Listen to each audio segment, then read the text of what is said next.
tonight to the town hall, presented by a group of concerned citizens down here in the Oak Cliff area. I'd like to introduce myself first. I'm Michael McNaughton. I'm chair of Dallas Friends of Public Education, and I was asked to be the moderator tonight just about a week or so ago. I said, sure. Up here on our dais we have Trustee Eric Cowan from District 7, Trustee Joyce Fleming from District 6, and Trustee Dr. Lou Blackburn from District 5.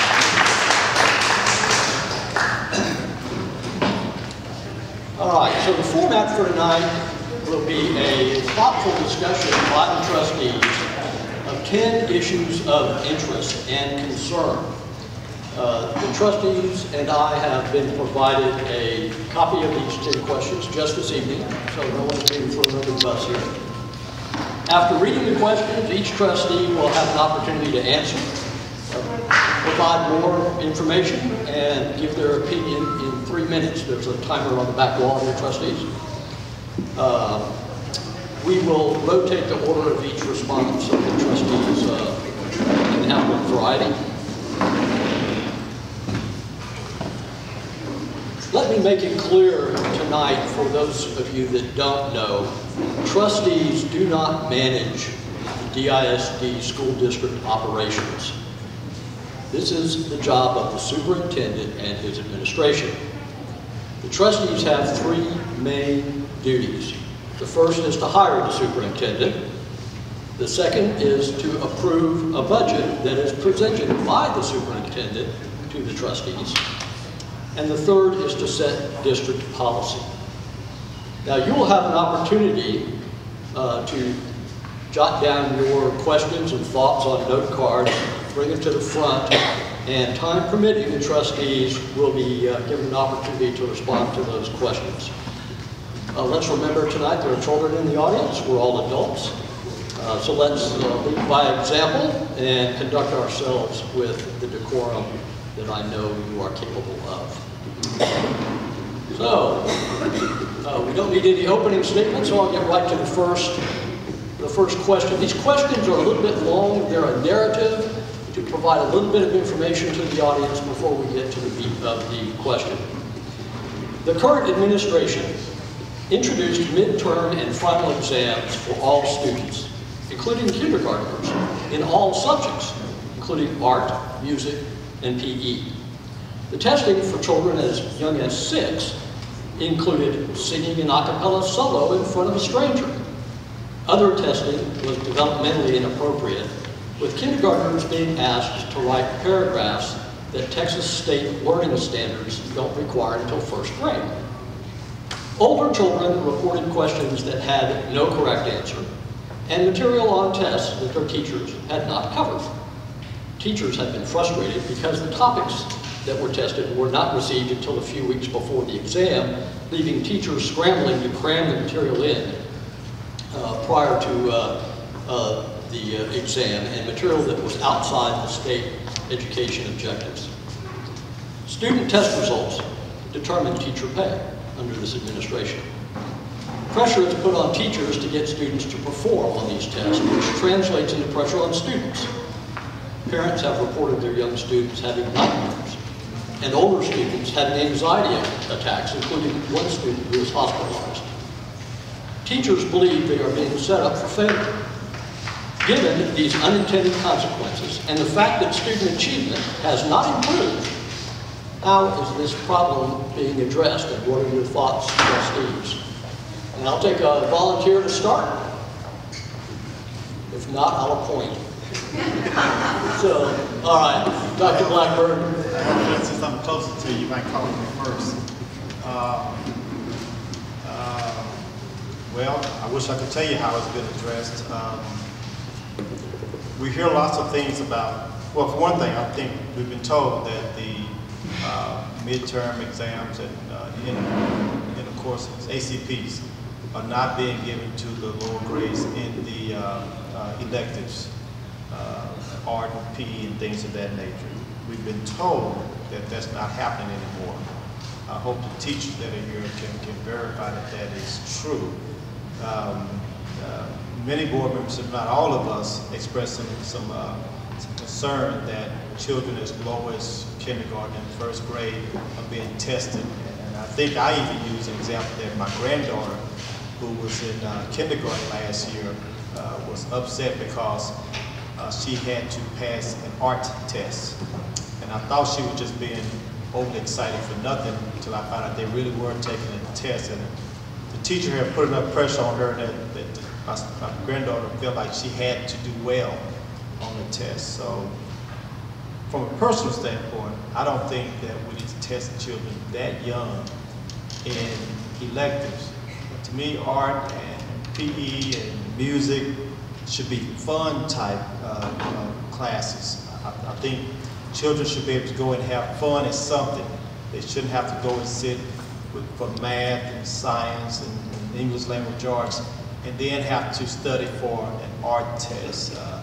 I'd rather my granddaughters learn the enjoyment of art, the enjoyment of music versus you have to pass a test.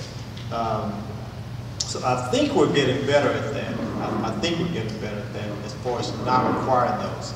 But I'll let some of my colleagues answer.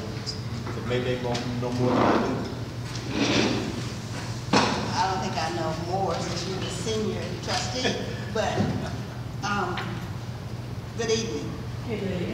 Thank you for the opportunity to be here with you again. I attended the last couple of meetings that was held, and I was very excited about the opportunity to listen.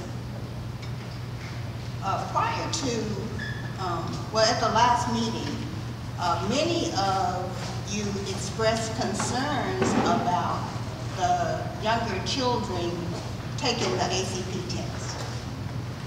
And I heard you, and I know Trustee Cowan heard you. Because Trustee Cowan, myself, and Trustee Rich K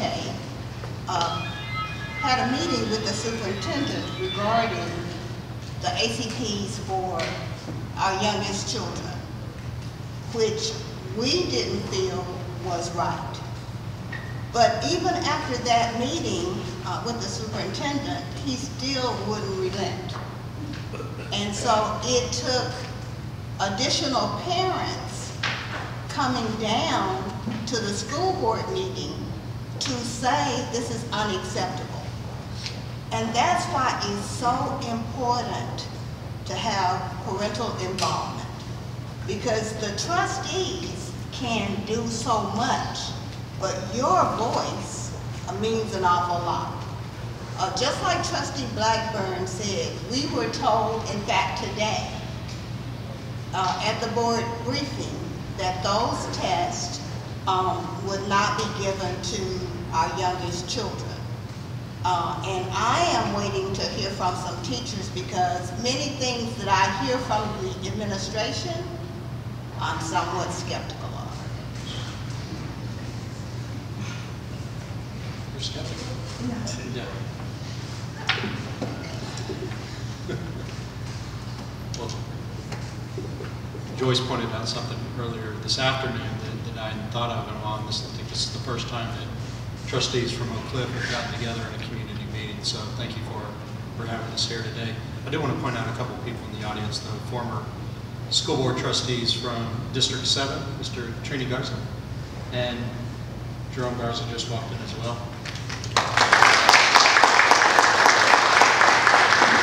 I also want to point out Diana Flores, who's our trustee for Dallas Community College District. Thank you for joining us. Did I miss anyone? Oh, school board. Thanks for being here.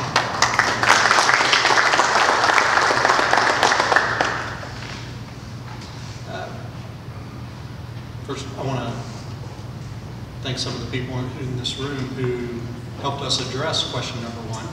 It's because of your standing up for your children and standing up for our schools that the district decided to eliminate testing in the electives and the arts. So it shows you that the power of the parent voice sometimes taken seriously, sometimes not seriously enough.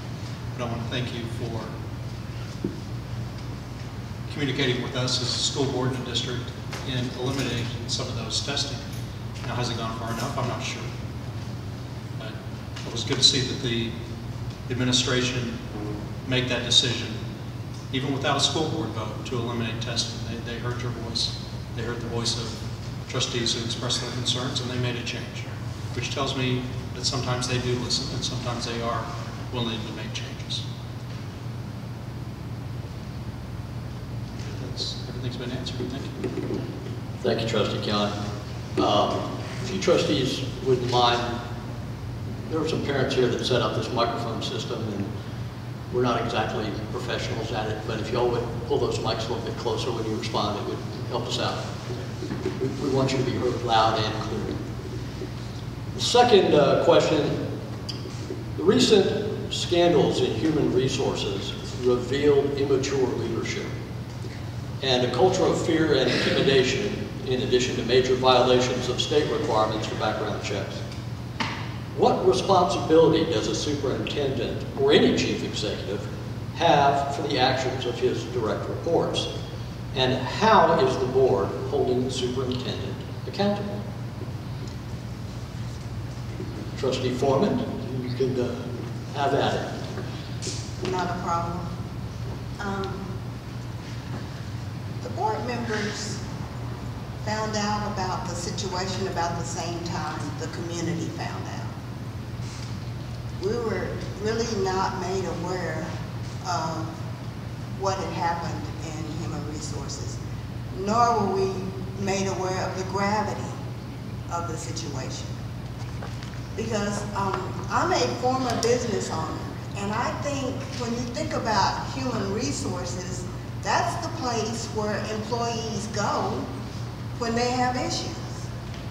But when you hear the mocking of employees, of tenured employees, talking about the fact that they were trying to get rid of some employees, that was really hurtful to me as an individual, and I'm sure to the employees of the district. The buck stops with the superintendent. The superintendent has full responsibility for the people that he hired, not this board.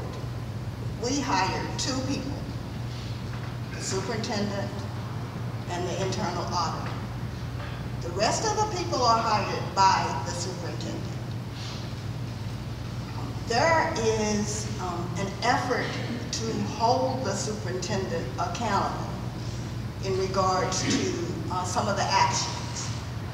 We are trying to have a meeting to have a real discussion about these actions and other actions regarding the superintendent. Because if the board can't hold the superintendent accountable, we shouldn't even be there.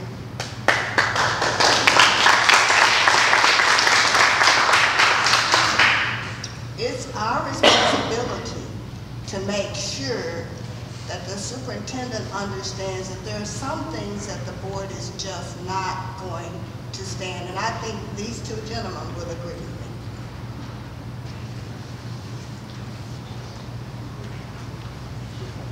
The entire situation is just another embarrassing mark on this school district and this administration. And I said it at the time. I told the superintendent I did not agree fully with his settlement agreements that he doled out. I thought that individuals acted in such a manner that we had cause as a school district to terminate them for cause and without any payment whatsoever. And I think most of you would agree in your life, in your real world, you would probably be treated the same. Now the board is looking into changing the policy on those settlement agreements. We did give, in full faith, the superintendent the authority to manage that process. We gave him our trust, and he failed us. So we are looking to... So we will be looking to change the policy in the very near future.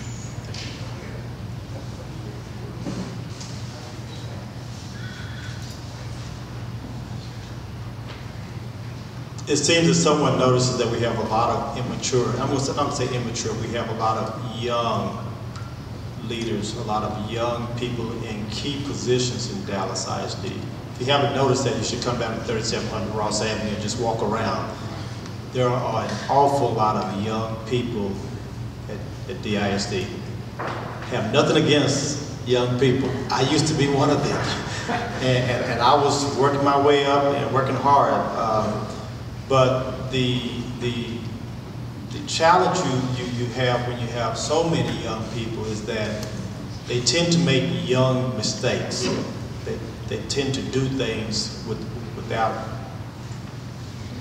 the benefit of the experience. Now, to deal with our HR director and one of the executive directors was very unfortunate, very hurtful. And I agree with Eric that we should not have paid any monies to those two employees. I think they would have walked away quietly without the pay. But for some reason, Superintendent Miles felt like it was necessary, I guess you could say, to pay out the money. So several of us on the board have voiced our concerns about that, and you're right. We're going to have a policy that has been drafted. Part of my version of that policy is to allow up to a certain amount of monies per month, no, a certain amount per year that you've been working for the district. And I'm just talking about some guidelines. For instance, 1 week for every month that you've been with the district, every year you've been with the district, or 1 month for every year you've been with the district. Some type of guidelines. Right now we don't have guidelines. And a statement that the superintendent made today essentially said, if the policy does not say he cannot do it, then that means he can. You remember today we were talking about, whereas all of the chief officers, we pay for their insurance. And that struck me as it wasn't in policy, I checked. So the response from the superintendent was that if it's not in policy, then it's okay. So I'm going to ask my colleagues to help me draft some policy to put some barriers around that. But as far as holding the superintendent accountable, he's responsible for all 20,000 plus employees.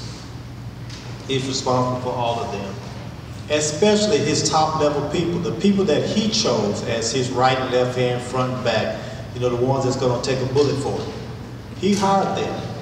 So if any of them mess up, then he's responsible because he chose them. He constantly told us that the chief of HR was a very smart person. And she may be a smart person, but she did a dumb thing. And we should not have to pay for it. And I do think that the board should hold the superintendent accountable. And I think when we have that meeting, we will. Was that to tell me to be quiet? Okay, I'm sorry. That's okay. We won't cut you off because I just thought it was me. I thought she was just waiting. The reason why we put a timer up there was not to limit what you have to say, but to take advantage of to move the time along so that we don't take advantage of your time this evening. So, because we really do appreciate you showing up tonight. Could it be used in the lawsuit then, what he's saying later on? Can that position right now be used in a lawsuit? What lawsuit? The misuse of the Title I money? Whatever you might be saying. You just admitted to it. All right, well, Thank you. The trustees will often stay after Appreciate meetings that like this to service. visit with citizens, and if they do, you can ask your questions directly to the trustees, or pass those up on the note cards, and we'll get them as time permits. So parent groups across DISD are speaking out against the new reform efforts due to their negative impact on student learning. In response, administrators have issued reprimands to principals who haven't gotten their parents under control, even though it's part of a principal's responsibility to engage with the community to discuss the impact of these new policies.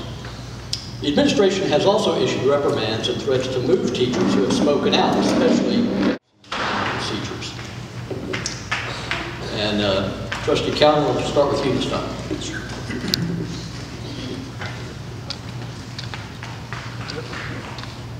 We as trustees have to dissect a lot of information and a lot of statements that are made. And I'm not saying any of these aren't true, but if you want us to help, we need proof. We need examples that we can point to and say, this principal right here is being targeted because some of the parents are speaking out. I can easily say that to the administration. I can easily say that to superintendent. But you know what he's going to say or they're going to say? Where's the proof? What are you talking about? This is the first I've ever heard of it. We get a lot of information. We get a lot of comments. We read a lot of comments.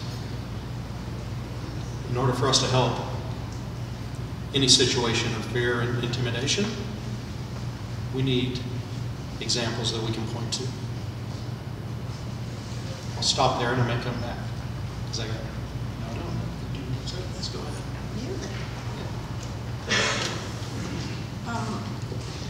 To me, this question talks about two subgroups.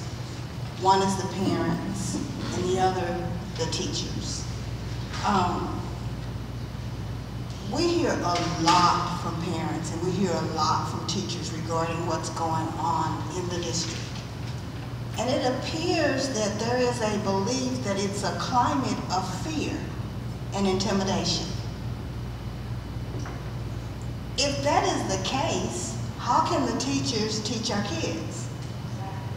They can't. They cannot. Because if they fear their job every day, they're not going to do their best for the children. And we're supposed to be there to serve the children. So,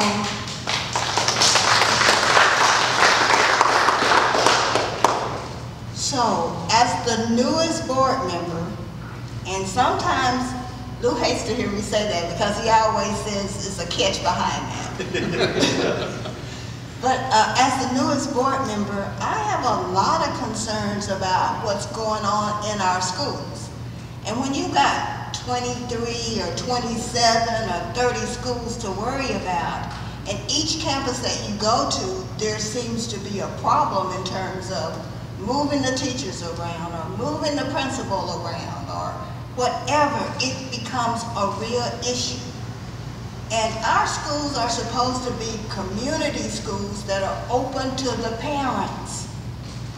The principals have to understand that we want our parents to feel invited in our schools.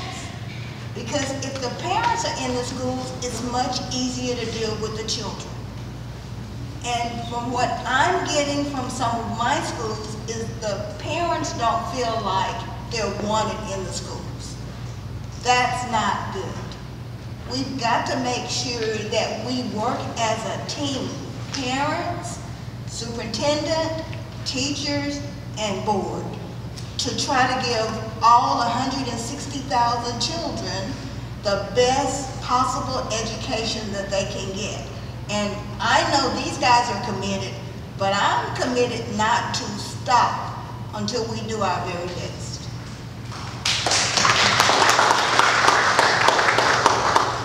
I agree that I think we have an atmosphere of fear. I hear this from teachers, I hear it from parents, I hear it from principals, believe it or not. We have 6 schools that are being reconstituted, and I just came from a meeting where they announced to the parents today, first of all with a letter, that did not have their current principal's name on it. So the teachers, I mean, the parents thought that was disrespectful, that a letter would come out under the incoming principal's name versus the current principal. So they felt bad for the principal. But we have teachers that are feeling that if they speak out, if they talk to board members, then either the principal's going to get on them or someone above the principal's going to get on them. And it should not be that way, because by policy, by law, employees can talk to board members about concerns that they have. And I know some of you are parents, some of you are educators, and some of you hold both roles. And you should be able to tell us from a parent perspective how you feel things are going. You should also be able to tell us from an educator's standpoint how you think things are going, because we don't know what's going on unless someone tells us. I made a point today at the board briefing that many times the board is the last one to hear about things. We hear it through the grapevine, as I call it, but quite often we have teachers principals that will send us a message, a text message, or pull us aside when nobody's around. And it's like they look around to see if anybody's watching. It should not be that way. They should be able to just walk up and talk to us freely about things. As a matter of fact, they should feel so happy about working for Dallas ISD that they just come in and just hug us for making sure everything is just right. That's the ideal situation, but it's just the opposite. We're going to have to find some kind of way to turn things around. When we had the most recent mid-year evaluation for the superintendent, that was one thing that came up very clear, that teachers are not happy right now. Teachers don't feel happy. And too many teachers are telling us that they're going to leave. And too many teachers are leaving. I've been keeping track of it this year. On average, we have about 70 teachers that are leaving every month. In September, we had teachers to leave. October, they're just walking out. I got a notice today that a principal said, I'm not coming back. Last month, I got a notice the principal said, I'm not coming back. Someone said, can I just leave right now? It's not a good environment, but some kind of way, the board is going to have to do something about it.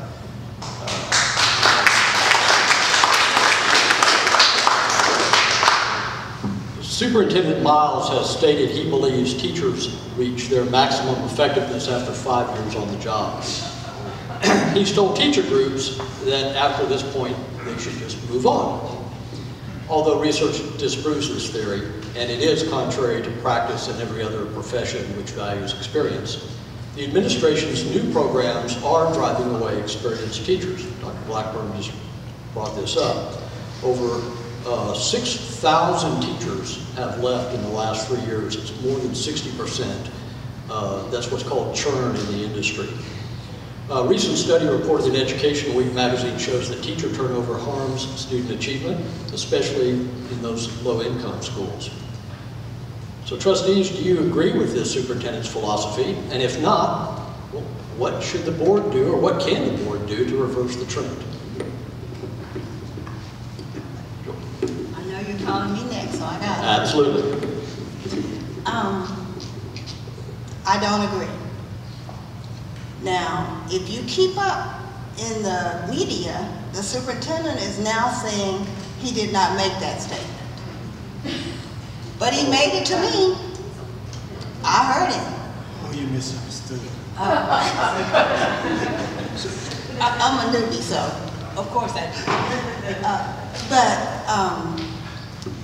You know, one of the things that I thought about, and I try to use as a guide for me, is my own personal experience with public education.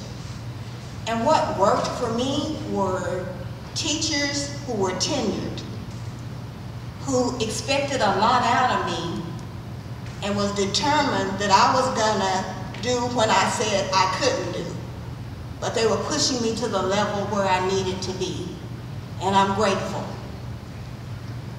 This year, 54% of our new teachers were first-year teachers. 54%. I'm not against new teachers.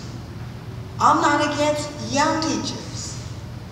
But what I am against is the kids trying to get what they need while the teachers are trying to learn too.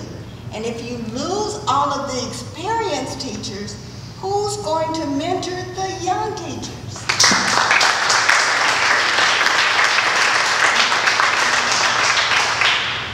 I clearly remember student teaching when I was in school.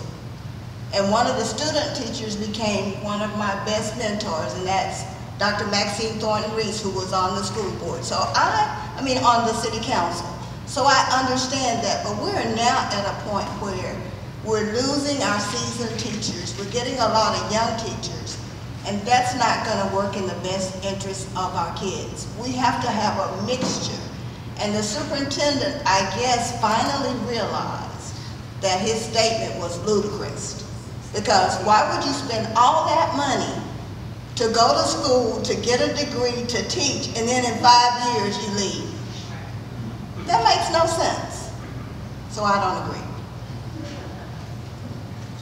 You know, I ran across this article, well, it's actually a research study done by two professors from Brown University that talks about what you said, Mike, is that whereas the first few years you learn an awful lot, then you might slow down a little bit, but it does not mean that you have stopped learning. You keep increasing your learning, you keep increasing your experience, much like a child. Children learn a whole lot their first few years. That's why we try to make sure that we get children into our schools as fast as possible, because we want to capture all that enthusiasm they have. But it does not mean that you stop learning. It does not mean that you stop becoming a quality teacher just because you've been here 10, 15, or 20 years. As George says, we need someone to mentor those young, inexperienced teachers, those teachers that are learning to be teachers. They're learning to teach with our young children. You know, it's somewhat disheartening that we have so many young teachers, so many first and second year teachers. And yesterday, I was at the job fair for the ACE schools, where they're asking supposedly all of our top teachers to go to some of our 6 most neediest schools. And took them to the mall, was giving a nice presentation. It was sounding real good. I was drinking the Kool-Aid for a while. Until the question and answer period came, and he impressed upon those 300 or so teachers that they were going to fill those positions by the end of this month. About 30 to 35 new positions at each of those schools by the end of this month. And some of those teachers were asking, well, how much time do I have to make up my mind? Okay, so if after the end of the month, if I change my mind, can I do that? I didn't hear a straight answer on that one. But one thing he did say to the teachers is that he's not looking for a change in 3 years, not in 2 years, but in 6 months. Now, I was sitting in the room around a bunch of other teachers, and when he said that, all of the wind left. Mentally, I saw people getting up, walking out. Because if you expect these teachers to leave their comfortable position, where they're doing a great job, to go to a Roger Q. Mills where I just left, and even the parents admit it's a tough school. He later ordered the DISD police to drag trustee Nuttall out of school on the grounds of trespassing. Would you say that the superintendent has maintained a good relationship with the trustees? And will you hold him accountable during his evaluation? And Trustee Cowan, we'll start with you.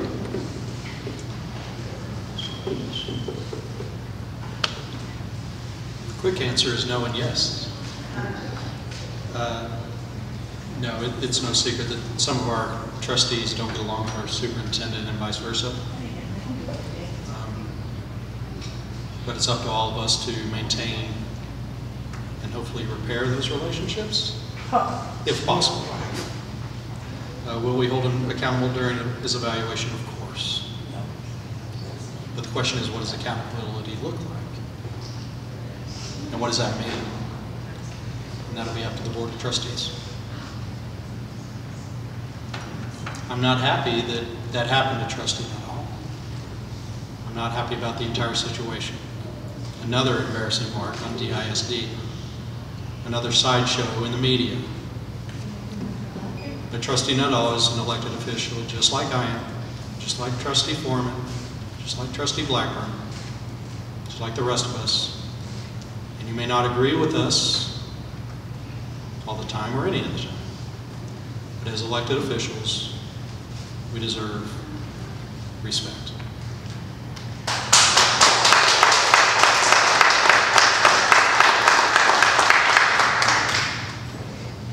I might have been the most vocal person on the board against the way the superintendent treated Trustee Nuttall. I did not like it. I still don't like it. There was absolutely no reason for Trustee Nuttall to be treated in that manner. And what is more disturbing for me is that the superintendent sometimes appears that he still hasn't learned that the board, whether he agrees with them or not, are the people who hired him and the people who can fire him. That's what you need to do.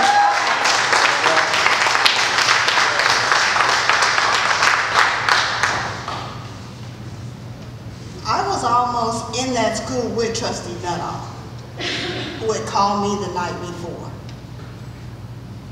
So I guess I would have been thrown out too. I don't like that. We can't afford that as a board. When we are trying to manage a district with 223 schools, 160,000 kids, and you get one of your colleagues dragged out of a situation.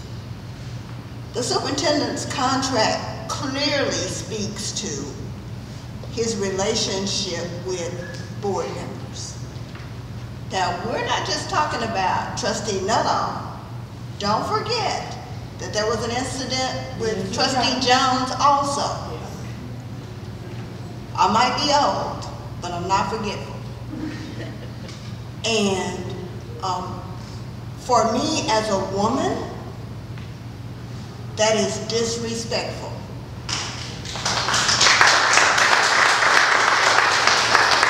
And I expect my male colleagues, who I know are good gentlemen, to stand with the women and say, we're not taking that.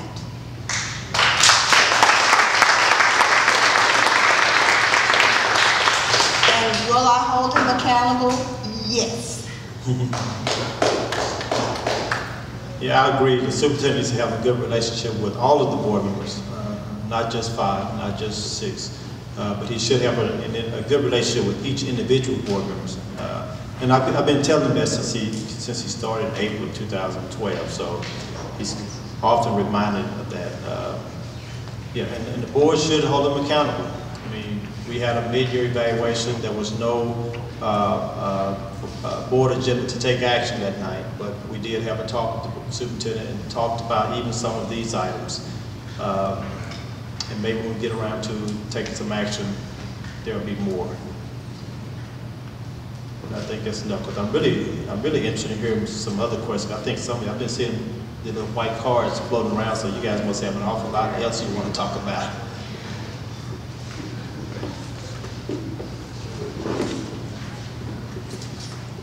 Okay, trustees. To keep our meeting moving along, and I'm going to cut out question number 8 because it's a small novel to read. We'll switch over to question 9.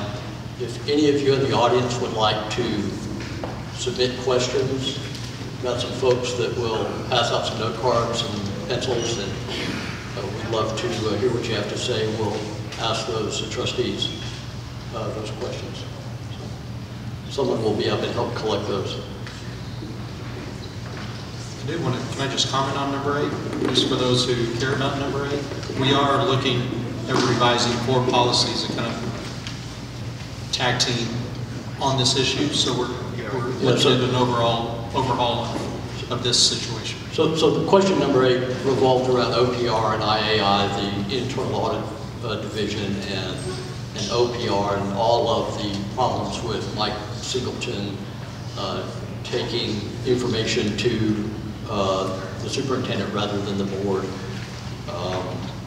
And that is something that's serious and important, and Trustee Cowan, I appreciate you addressing it.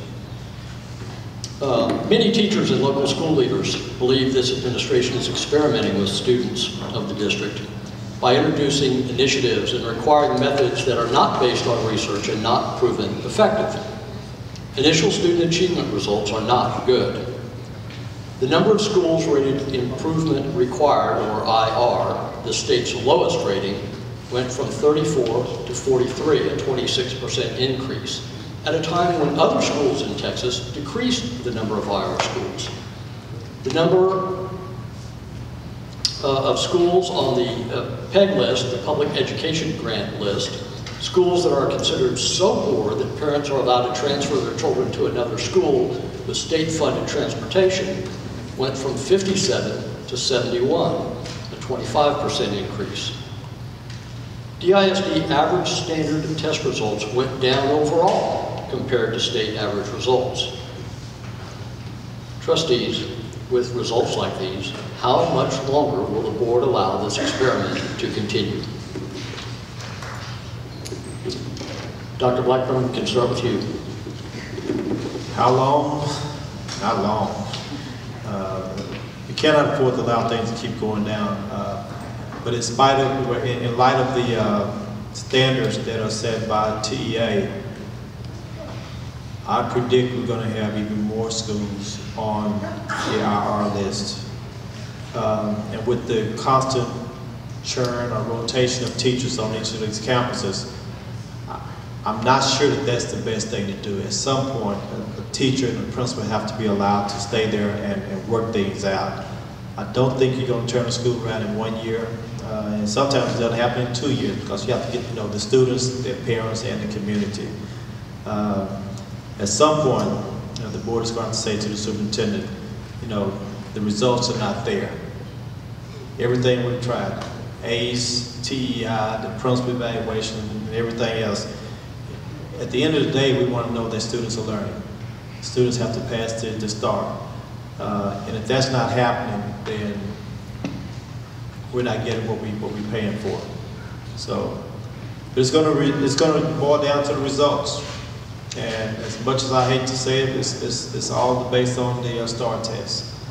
I wish we could go back to days when school was not only about passing a test at the end of the year. Thank you. I'll try to make this as brief as I can. But one of the things that that we know is that there's a constant movement of teachers and principals. It's a churn. I call it a shell game. And as you know, when you're playing that game, it catches up with you. So we're moving our teachers and we're moving our principals from place to place, but we're not solving the problem.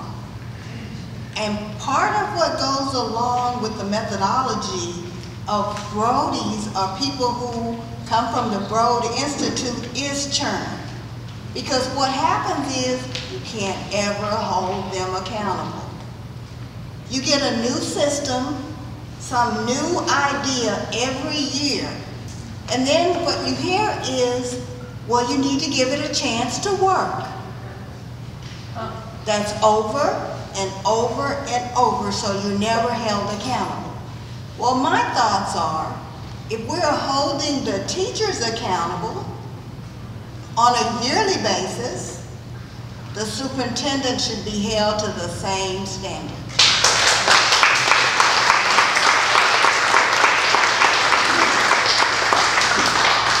And if what we're measured on by the state is the STAR test, I don't want to hear about I created 35 choice schools.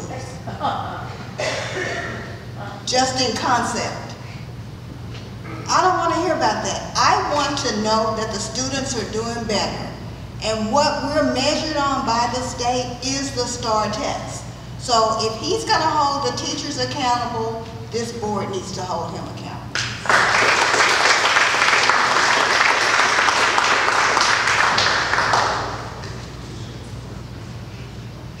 I do know the number of improvement required schools has gone up, but I do want to point out that there were some schools in District 7 that improved, so I do want to congratulate schools like Stevens Park and Hogg for improving, but overall the district went in the wrong direction overall. And what I'm disappointed at really in my time on the board is that we haven't reacted strongly enough with the chronically failing schools.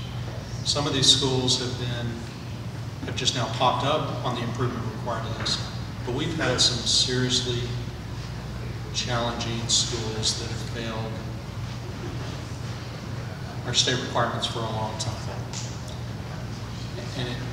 And we should ask collectively as a community, why have we allowed it to go on for so long? Now the superintendent comes in here, his administration comes here with a plan to fix some of these schools. And we'll find out if his plan is working or not soon enough.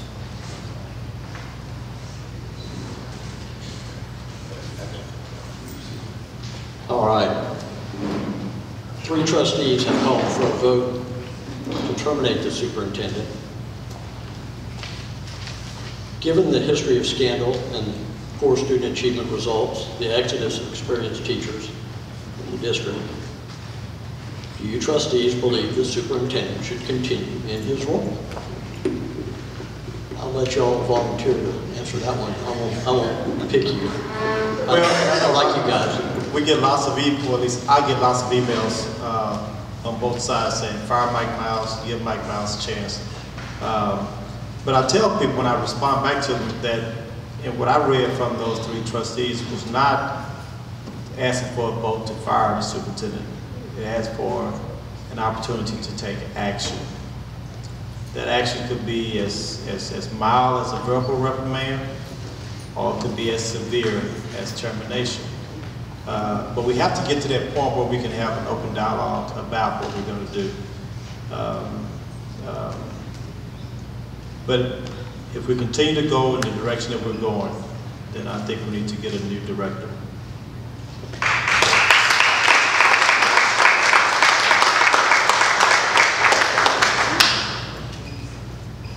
You would not be surprised that I'm one of the 3 trustees that has called for that meeting, because we have not been able to have the dialogue as 9 board members really about the superintendent's actions, and if the superintendent is going in the direction that we feel the district should go in. There's been a constant stopping of having that conversation. And I am determined that we are going to have the conversation.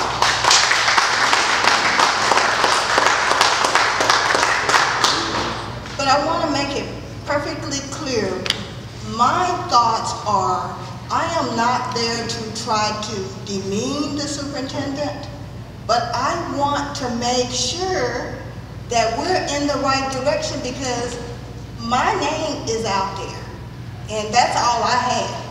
And so if I'm going to be on the board, we have to have a conversation about the direction that the district is going in, and when you try to have that conversation, you're shut down. And so there are 3 trustees who asked the question of having a closed and an open session, because the taxpayers need to know what we're talking about also. It should not be hidden. That's part of what an elected official have to do, is you've got to make decisions, and it's based on people who have entrusted you with the opportunity to represent them.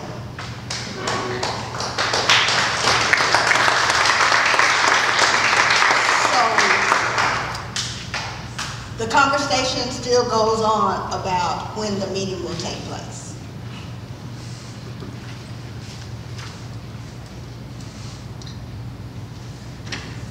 Have you got that answer yet? No. Okay. I'm not going to comment on whether I'm going to terminate the superintendent, just as I would not comment on whether I would non-renew a teacher or a principal. I believe the HR decisions belong in the boardroom. I will tell you this, though. Back this entire year, back last year when I was president of the board, superintendent and I had a lot of discussions. And I know that Dr. Blackburn has had a lot of discussions with the superintendent. At some point, we will have to make a decision at the board level on whether Superintendent Miles is the right person to move forward with for the district. And I'll make that decision when the time comes, and it sounds like it's coming soon. So I appreciate the question, but I'm not going to answer that at this time. But I do take the question and my decision very seriously. And like Dr. Blackburn, I do get comments from both sides. It's not time to change course. That would be a bad move for the district. It's time to fire the guy yesterday. I get both sides, and I listen to both sides. You elected me to make a decision, and I hope you have full faith in me to make the proper decision that's not only in the best district of District 7, but the entire school district. Thank you. Thank you, Trustee Cowan. We've got some questions from the audience now. This first one is near and dear to my heart as I sit on the Budget Commission this year. Are the trustees aware of how 2020 funds are being used? We cannot find the funds in the budget, and as you trustees know, we have a limited pool of dollar bills, and if we spend money in one organization, we have to take money away from another. So are you aware of how the 2020 funds are being used, or where those extra dollar bills are coming from? When you say 2020 funds, you mean like the Imagine 2020 or the... I'm assuming it's the Imagine 2020. I can tell you, I'm not exactly sure where the money is being spent. I know there's some extra money being spent for like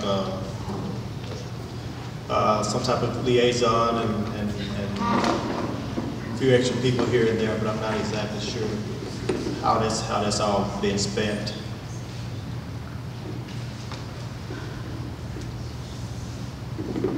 I say the same thing in terms of knowing how it's being spent, but what I have noticed in the budget is that ever since I've been on the board, the budget has ran in a deficit. I ask about it every board meeting, and every board meeting I'm told, next month, that's going to be gone. So we are spending a lot of money on new programs, new projects, and the board really doesn't know where that money is coming from. She's right, he's right. It is a moving target every month, and we know that we budget for what we want to accomplish, and then in reality, 6 to 9 months later, it looks different because we either didn't hire a number of staff, or we put this project on the shelf. So unfortunately, there's no simple answer to that. Yeah. As a member of the Budget Commission, I will tell you that I have no clue where that money's coming from either. So they certainly haven't told us. These next two questions are sort of combined. What was the rationale behind the student surveys? Well, since part of the question was based on my response earlier, I have to say I'm not totally against student surveys because it's good for teachers to get information.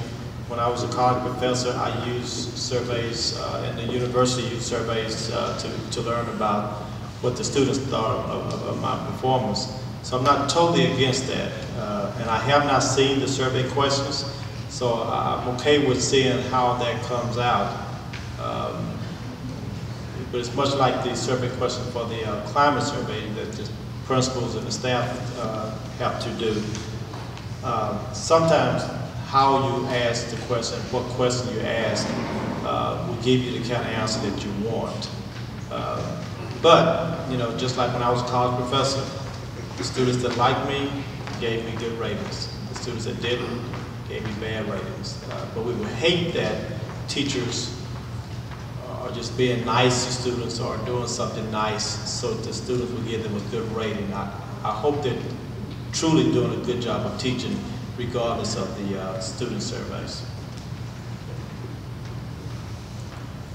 I just raised the issue of the student surveys today at the board briefing and expressed my concern about young people affecting a teacher's pay. I have no problem with surveys to gain knowledge about the teacher, but when it's tied to a teacher's pay, I've been a young person, and the teacher that was real hard on me, I would influence my friends to say something negative about that teacher too. And so that is a real concern of mine. I don't mind surveys to gain knowledge of where the teacher is, but I have a problem with tying a student survey to teachers' pay. And when you start talking about your younger students, they can be heavily influenced by just who's asking the question and the way the question is asked. So I have some concerns about the student survey. Sure, we had concerns when we discussed this initially, when we voted on it. It's something that the entire board is watching closely, and it might be one of the things we pull back if it's not executed properly, or if we're showing it's not having the intended effect. It's one of those things that, okay, this is part of the program, we'll try it, we'll evaluate it, reevaluate it, and may pull it off the shelf if it doesn't work. But I share the same concerns that were brought up. Trustees, we have the room for another 30 minutes. We want to invite you to do two things. We would like for you to stay if you have the time. I know it's been a long day. You've come from a board briefing. But we'd also like to give you an opportunity, a couple of minutes apiece, if you would like to make any sort of closing remarks or statements to the audience. And then I'd like to give you guys a round of applause for coming tonight. We really appreciate it. So.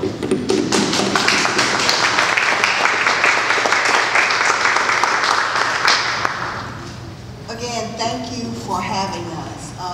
I did mention to Eric today that I had not been involved in a forum where it was the 3 trustees from Oak Cliff. I am excited about that. We are sisters and brothers trying to make our Oak Cliff schools better and working together. Working together, we can really make this happen. This is, I hope, just the beginning of something that could be really big within Dallas Independent School District. We have to get more people, specifically from my area. I have Nethel Jackson here, who's in District 6. I appreciate her being here, but we've got to get more people. Are you still in District 6, Jose? I'm moving to Pleasant Grove. You can't move. No. You're giving me a nice house over there. Are you going to run for school board? No, I don't know about fellas. Well, but anyway, just to be clear, I enjoy being a trustee. I enjoy the fact that I have an opportunity to make a difference in young people's lives. I take this job very serious, and know that I am approachable, whether you're in my district or not. Please let me hear from the teachers and the parents. I appreciate and respect you. Thank you.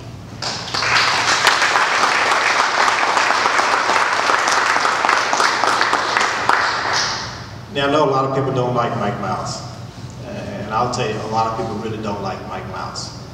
But quite often, when we have lunch on Tuesdays, people will come to the table and tell Mike Mouse, you've done a great job, keep doing it. So when Eric say that we hear from both sides, and I say we hear from both sides, we really do hear a lot of people saying Mike Miles is our savior, and we have other people say that Mike Miles needs to be dragged back to Colorado. So as Eric said earlier, we're going to have to hear both sides about what we're going to do. It may just be a simple thing as the board coming together on the same page and saying, go this direction, giving strong guidance to the superintendent. See that? Like I say, some people really like Mike Miles, some people really don't like Mike Miles. But as a board, we listen. So that's why I don't mind giving out my cell phone number. I don't mind giving out my email address because I want to hear them. quite often I will respond to email messages and to text messages. I can tell you the Lakewood parents sent an awful lot of emails when they wanted the $12 million for the extra school. The Stonewall parents, they sent an awful lot of email messages. But as was said that night that we voted, there are some communities that don't have that type of system set up. We have parents that just show up every day with their child at school, and the school may be in great shape, may be falling down, but the parents, they have confidence in our teachers, they have confidence in their principal, and sometimes they forget about the condition of the building. We don't hear from them about that. So we as trustees have to go out and learn more about what's going on in our district. We have to be the one to come to the board table and fight for our students, fight for our parents, fight for our schools. For instance, last at the board meeting, Trustee Mishke had to fight to get Cassaville on the list. You know, I had to fight to get one of my schools moved up instead of waiting another year. So we often have to do those kind of things, not because people come to us and talk to us about it, but because we go out seeking information. So much like Joyce has said, anytime you want to talk about anything, call 214-232-6380. And I think Tarnetta's writing my number down. She's putting it online right now. Thank you for having us tonight.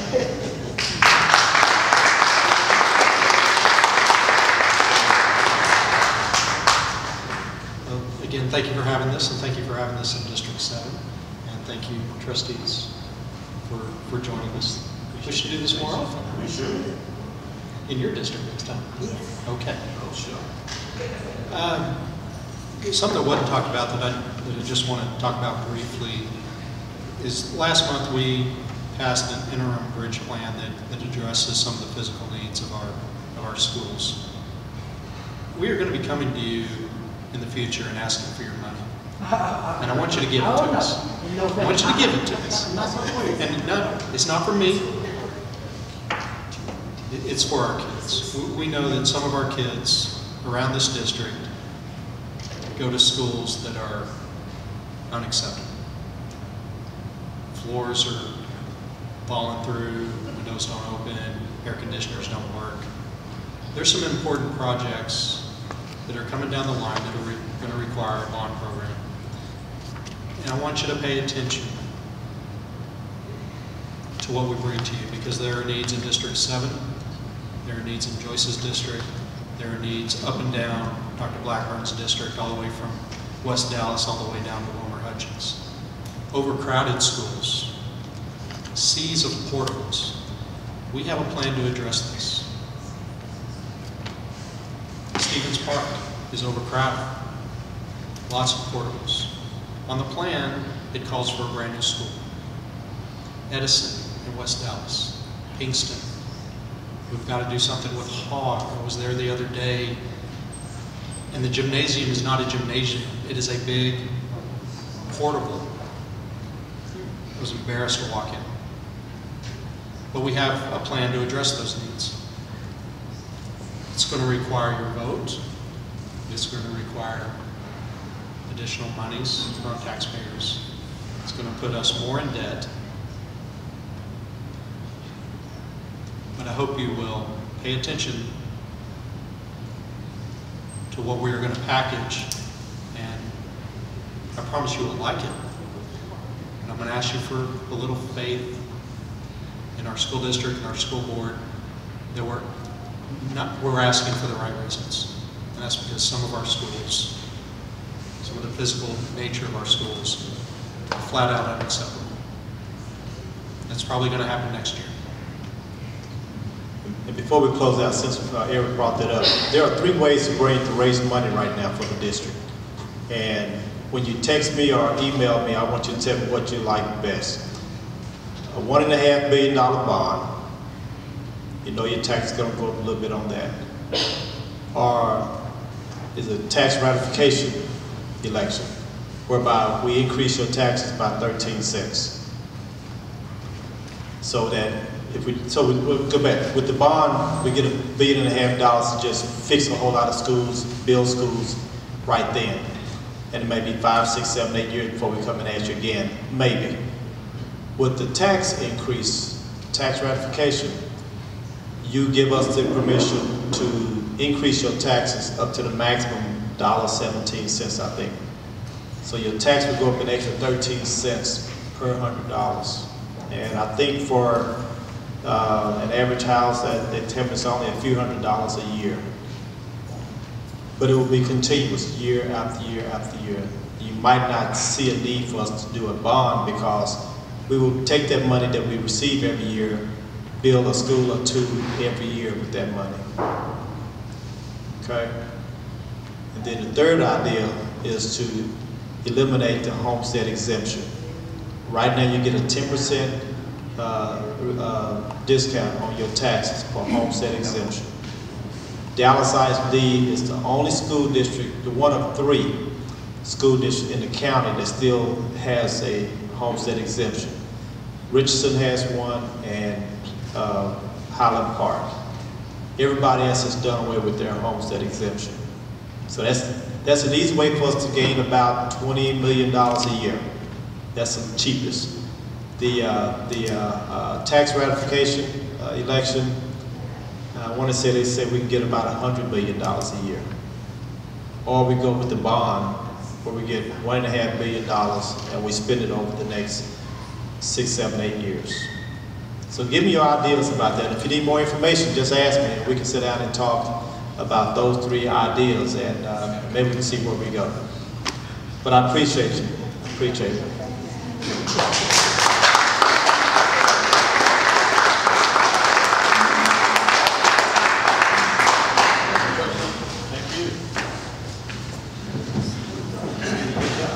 Appreciate you.